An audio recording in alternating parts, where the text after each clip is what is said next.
Hello. So now we're going to do this example here.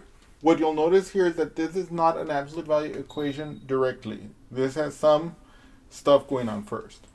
So whenever we see a problem like this, to solve an absolute value equation like this, what we're going to begin by doing is we're going to isolate the absolute value term so that we can apply what we apply, so that we can apply the same procedure and thought process that we had applied before. Okay? So what I can imagine is I'm looking at this just as a linear equation, where instead of the variable that I'm looking for, I'm just going to isolate this absolute value term. This will be my new variable that we're solving for. So what I'm going to do here is I'm going to first add this 3 to the other side, and I get 2 times the absolute value of x plus 4, okay, equals 11 plus 3, that's 14. Okay. Now I can ask myself, is the absolute value term by itself? It is not, because it's being multiplied by 2. What's the opposite? What's the opposite of multiplying by 2? Dividing by 2. Okay. So I'm going to divide both sides by 2. I'm going to divide this side by 2. And I'm going to get my absolute value by itself. X plus 4 equals what? What's 14 divided by 2? That's 7. Aha. So either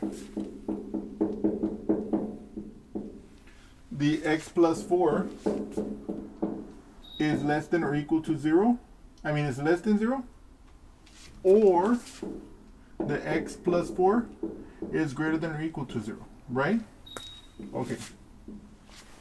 If the x plus 4, if what is inside the absolute value is less than 0, then how do I remove this from the absolute value? By taking its opposite, okay? So then, negative x plus 4 in parentheses is equal to 7. What about if x plus 4 is positive? If x plus 4 is positive, how do I take the x plus 4 out of the absolute value? I just take it out. It's already positive. And I set it equal to 7, right? Okay. Now here, I can look at this. I'm going to solve one side at a time, okay? So if I look at this one, I can see this as, aha, it's negative 1 times, x plus 4 equals 7. So what I can do is I can multiply that negative 1 times the x, which gives me negative x. Negative 1 times the plus 4 becomes minus 4 equals 7. I'm doing it this way so you can see another way you could have done it instead of just dividing by the negative 1 both sides. Here, I'm going to add the 4 now. And I'm going to get negative x equals, what's 7 plus 4? That's 11. Now the negative x. What is negative x? That's the same thing as negative 1 times x. So how do I do the multiplication by negative 1? I divide by negative 1. And do I do it to one side? No, I do it to both sides, like this. If I have negative 1 times x divided by negative 1, I'm just left with positive x. Okay? Okay. Why? Because a negative divided by a negative is a positive, and 1 divided by 1 is 1. Okay? Now what about 11 divided by negative 1? That's going to be negative 11. Okay? What about on the other side? I'm going to subtract the 4. Again, I'm trying to get the x by itself there. This leaves me with x by itself on the left-hand side. What's 7 minus 4? That's 3.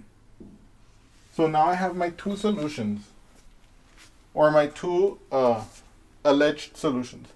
I can plug them in. What is negative 11 plus 4? That's negative 7. If I take the absolute value of that, I get 7. Okay?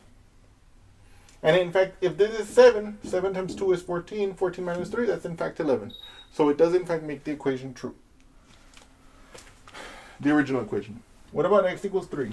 We can either plug it in here. 3 plus 4 is 7. The absolute value of that is in fact 7. So that one works here. And of course, if this is 7, 7 times 2 is 14, minus 3, that's 11. So we have gotten the solution. I hope you have enjoyed this example, and I look forward to seeing you again soon. Thank you.